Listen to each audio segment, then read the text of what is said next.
rekan-rekan semuanya. Bertemu lagi dengan saya, Anindya Hani. Pada kesempatan kali ini, kita akan membahas tentang nilai dasar berakhlak dari seorang tokoh teladan, yakni Bapak B.J. Habibie. Di kesempatan kali ini, saya nggak sendirian nih. Saya ditemani oleh Kak Zain dan juga Kak Brian. Halo kakak-kakak semuanya. Halo Kak Anin, halo rekan-rekan. Halo, Kak Nen. Halo semuanya. Ya, oke. Mungkin bisa dimulai dari perkenalan tokoh dulu ya. Menurut Kak Brian nih, Bapak B.J. Habibie itu seperti apa sih? Oke, Kak Nen ya. Kita lihat dari profil Pak Habibie sendiri. Beliau lahir di Parepare, Sulawesi Selatan, 25 Juni 1936 ya. Beliau sendiri memiliki kepribadian yang sangat dikenal sebagai sosok yang cerdas, sosok yang visioner, religius, disiplin, dan juga sangat menghargai waktu. Beliau juga memiliki kisah cinta yang terkenal ya, dengan setia dengan istrinya, Ibu Hasri Ainun Besari. Pendidikannya sendiri, beliau pernah di Fakultas Teknik Mesin ITB Bandung dan juga engineering di Jerman. Kemudian karir dan jabatan pentingnya sebagai wakil presiden kita yang ketujuh dan juga sebagai presiden Indonesia yang ketiga. Seperti itu Kak Anin. Ya, wah, nyata profil beliau ini sangat eh, berkilau sekali ya. Oke, kalau untuk prestasi dan kontribusinya nih, mungkin sekarang Kak Zain bisa menjelaskan bagaimana sih prestasi dan kontribusi beliau untuk bangsa ini? Oke, kalau untuk prestasi dan kontribusi dan juga penghargaan dari Pak PJ Habibie ini sebetulnya banyak ya dan sudah tidak diragukan lagi. Pertama, beliau dikenal sebagai Bapak Teknologi Indonesia. Kemudian beliau juga mengembangkan pesawat CN235 dan N350 di industri pesawat terbang Nusantara atau yang biasa kita kenal IPTN. Nah, kemudian juga beliau pernah menerima gelar doktor kehormatan dari berbagai universitas terkemuka di dunia. Salah satunya adalah dari Chungbuk University. Mungkin gitu, Kanin. Oke, baik. Wah, ternyata selain profil beliau yang sangat uh, berkilau, ternyata juga dibarengi oleh penghargaan dan kontribusi beliau ya. Oke, sekarang kita coba lekatkan nih nilai berakhlak kepada Bapak B.J. Habibie ini ya, teman-teman. Mulai dari pertama mungkin ya berorientasi pada pelayanan. Oke, baik. Siapa nih di antara dua kakak ini yang mau menjelaskan nih pada rekan-rekan sekalian seperti apa itu contohnya? Oke, Kanin ya. Jadi kalau dari Bapak B.J. Habibie ini sebetulnya ya, kalau kita kaitkan dengan nilai pertama di berakhlak, yaitu berorientasi pelayanan, ini ada beberapa yang bisa kita lihat, yang bisa kita contoh. Nah, pertama beliau pernah mengembangkan teknologi dirgantara melalui IPTN tadi ya. Kemudian setelah itu juga beliau pernah memulihkan perekonomian Indonesia karena pada saat itu di tahun 98 ketika Pak Habibie menggantikan Presiden Soeharto, beliau memiliki banyak tantangan nih. Ada tuntutan reformasi, ada krisis ekonomi. Nah, salah satunya adalah beliau mengedepankan bagaimana caranya supaya perekonomian Indonesia kembali stabil. Kemudian setelah itu juga beliau memberikan ruang yang luas untuk HAM dan juga demokrasi. Dan ada beberapa kebijakan yang diberlakukan, yaitu ada kebebasan pers, kemudian ada kebebasan berpendapat di muka umum, dan juga kebebasan tahanan politik. Nah, bentuk-bentuk dari nilai orientasi pelayanan dari Pak B.J. Habibie ini sejalan dengan sikap dan perilaku beliau, yang mana beliau memiliki sifat yang responsif, solutif, dan juga memprioritaskan kemajuan bangsa, khususnya dalam bangsa Indonesia. Mungkin itu untuk nilai berorientasi pelayanan. Nah, selanjutnya kita beralih juga nih ke nilai yang kedua, yaitu nilai akuntabel dari sosok Bapak B.J. Habibie.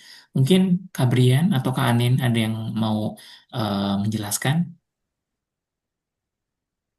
Oke, saya boleh. Buat akuntabel ya. Akuntabel ini beliau ya menyampaikan laporan pertanggungjawabannya ke MPR. Nah, beliau ini menyampaikannya dan tidak memaksakan kuasaan dari beliau. Seperti itu. Jadi beliau mempertanggungjawabkan semua kinerjanya kepada MPR dan kemudian itu ketika laporan beliau ditolak MPR, beliau mundur secara terhormat dan tidak mengotot atau tidak maju lagi sebagai calon presiden selanjutnya dan menerima dengan keputusan dari MPR. Kemudian Bapak Habibie juga transparan ya dalam pengelolaan pemerintah dari masa transisi nih ada pasca Orde Baru ke reformasi dan beliau membuka ruang demokrasi dan keterbukaan informasi dari pemerintah di bawah kepemimpinannya dan yang kemudian pengelolaan krisis ya secara terbuka. Jadi selama kepemimpinannya juga beliau di tengah krisis moneter beliau mendirikan lembaga-lembaga untuk penyehat ekonomi dan juga hukum yang bertanggung jawab secara publik seperti itu. Jadi akuntabilitas dari Bapak Habibie ini tercermin dalam keberaniannya beliau untuk terbuka, bertanggung jawab, dan bersedia mempertanggungjawabkan kebijakan dan kekuasaan beliau kepada rakyat seperti itu. Untuk nilai selanjutnya kompeten ya, mungkin bisa Tanin menjelaskannya. Oke, baik. Saya coba eh, terangkan pelan-pelan ya pada rekan-rekan. Eh, oke, untuk kompeten, kita mengenal bahwa Pak B. J. Habibie ini adalah seorang ahli dirgantara yang mendalami bidang desain dan juga konstruksi pesawat terbang. Nah, terbukti bahwa beliau ini mampu lulus cum laude dengan memegang lebih dari 40 paten internasional di bidang teknologi pesawat terbang. Nah, nggak hanya sampai situ, selain ilmu yang beliau yang sangat mumpuni, itu juga beliau menerapkan ilmu tersebut untuk bangsa juga. Nah, eh kita mengetahui juga ya bahwa Pak Habibie ini sangat mengedepankan kinerja yang mumpuni. Terbukti walaupun hanya 1 tahun, beliau ini mampu untuk menangani krisis ekonomi yang melanda pasca pemerintahan Orde Baru saat itu dengan cara memperkuat nilai rupiah dalam menghadapi krisis moneter. Lalu kita bisa melihat bahwa Pak Habibie ini adalah seorang pembelajar yang sangat getol. Terbukti hingga akhir hayatnya, Pak Habibie ini aktif terus belajar dan memberikan inspirasi kepada generasi muda. Melalui apa? Bentuknya seperti bertukar pikiran dan berdiskusi dalam kuliah umum, wawancara, dan tulisan beliau yang masih bermanfaat sehingga sekarang. Begitu mungkin. Oke, untuk nilai selanjutnya adalah harmonis ya. Oke, boleh deh kalian bantu menjelaskan nilai harmonis ini seperti apa sih? Oke, ya, jadi nilai harmonis dari sosok Bapak B.J. Habibie ini kita bisa lihat dari yang pertama, beliau bersikap adil ya kepada semua orang tanpa memandang perbedaan, tanpa memandang adanya kedudukan, jabatan, latar belakang, agama, suku, jenis kelamin. Nah, kemudian selain itu juga beliau membangun lingkungan yang kondusif di mana Pak Habibie ini melakukan kerjasama dengan tokoh-tokoh insinyur dari berbagai negara ya dengan mengedepankan sikap saling terbuka dan juga menghargai satu sama lain sehingga lingkungan dalam karir internasionalnya ini khususnya di industri perkembangannya di industri penerbangannya dia semakin maju dia semakin lebih baik gitu. Nah, selanjutnya adalah nilai loyal. Mungkin boleh Kak Brian bantu untuk menjelaskan bagaimana nilai loyal ini dari sosok Pak Habibie. Nilai loyal ya, nilai loyal dari Pak Habibie ini sepertinya sangat jelas. Beliau ini sangat cinta tanah air ya. Kenapa? Karena beliau ini menunjukkan dengan tetap memilih pulang dan berkarir di Indonesia. Padahal beliau ini sempat mendapatkan penawaran di luar negeri untuk bekerja seperti di Boeing atau juga di Filipina untuk mengembangkan pesawat terbang. Tapi beliau tetap memilih untuk kembali dan berkarir di Indonesia. Seperti itu. Jadi beliau ingin mengembangkan Indonesia. Selanjutnya, beliau juga ini mendirikan ya Yayasan Amal Abadi Beasiswa. Nah, beliau ini mendirikannya bertujuan untuk menunjang program pemerintah Indonesia dalam bidang pendidikan, pengembangan, dan juga peningkatan sumber daya manusia seperti itu. Beliau mengembangkannya bersama dengan Ibu Asri Ainun ya, seperti itu. Nilai selanjutnya mungkin dari berakhlak itu adaptif. Mungkin Kak Anin ya bisa bantu lagi. menjelaskan apa sih adaptif itu, Kak? Oke, baik. Kakak-kakak dan rekan-rekan semuanya, ini salah satu poin yang menurut saya sangat menarik ya di poin adaptif ini. Kenapa? Karena kita bisa melihat bahwa Bapak Habibie ini dapat menyesuaikan kebijakan dengan situasi dan kondisi pada saat itu. Oke, salah satunya adalah Bapak B.J. Habibie ini mampu mengisi masa transisi dari masa Orde Baru dan masa reformasi dengan banyak melakukan perubahan dan perbaikan. Salah satunya adalah pada tahun 1999 itu beliau tidak meletakkan pemerintah sebagai pelaksana lagi, melainkan Menteri Dalam Negeri yang ditunjuk sebagai Ketua Pemilihan Umum. Nah, juga beliau ini mendorong tumbuh dan terbentuknya partai politik sehingga menjamin adanya kebebasan warga untuk mendirikan parpol. Lalu kita juga mengetahui bahwa pada saat itu terjadi krisis moneter. Salah satu nih manuver yang diambil oleh beliau itu adalah dengan melakukan likuidasi dari 38 bank, pengambil alihan 7 bank dan juga rekapitalisasi dari 9 bank. Nah, hal ini terbukti mampu meningkatkan investor asing yang datang ke Indonesia sehingga berdampak dengan menguatnya rupiah dan juga terkendalinya inflasi. Nah, sikap beliau yang mampu dan peka untuk membaca situasi ini pada akhirnya terbukti mampu untuk mengatasi krisis pada saat itu ya. Lalu kemudian ada menguasai beberapa bahasa asing. Kemampuan beliau ini juga sangat berguna untuk mengadakan diskusi di internasional. Karena apa? Karena dengan begitu itu dapat menguatkan posisi bangsa Indonesia di mata dunia. Juga berkat kemampuan beliau dalam menguasai bahasa asing, akhirnya beliau juga mampu melakukan diskusi dan berkompromi di kancah internasional. Begitu. Oke, selanjutnya sikap terakhir ya, ini adalah kolaboratif. Oke, siapa nih yang mau menjelaskan sikap kolaboratif beliau ini seperti apa?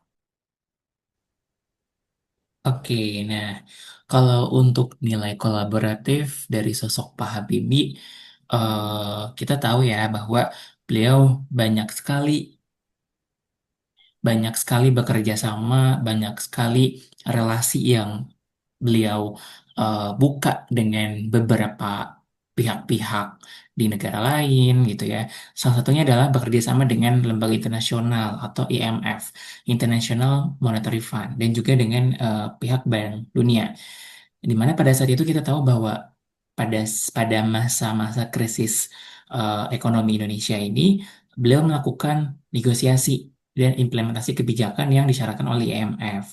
Nah, hal ini bertujuan untuk menstabilkan kembali kondisi perekonomian yang ada di Indonesia.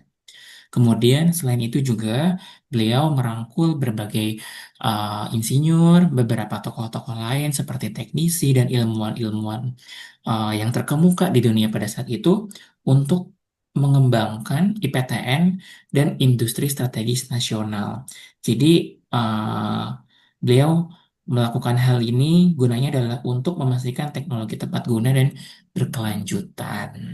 Nah, mungkin itu ya salah satu eh, contoh dari nilai kolaboratif dari sosok Pak Habibie ini. Dan ini juga untuk rekan-rekan semua ya, bahwa dari ketujuh nilai berakhlak, ini semuanya masing-masing nilai Pak Habibie ini punya poinnya sendiri gitu, punya nilai-nilai yang sangat melekat, yang bisa menjadi inspirasi bagi kita semua. Mungkin begitu Kak Anin, Kak Brian. Oke, sangat menarik sekali ya. Oke, nggak lupa kita juga mungkin bisa melihat ya setelah ini tontonan kita tayangkan sebuah video yang menggambarkan perjalanan karir beliau. Oke, mari deh kita kita simak bersama-sama ya rekan-rekan.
setelah kita simak bersama-sama, ternyata memang beliau ini sangat menggambarkan ketujuh nilai berakhlak ya.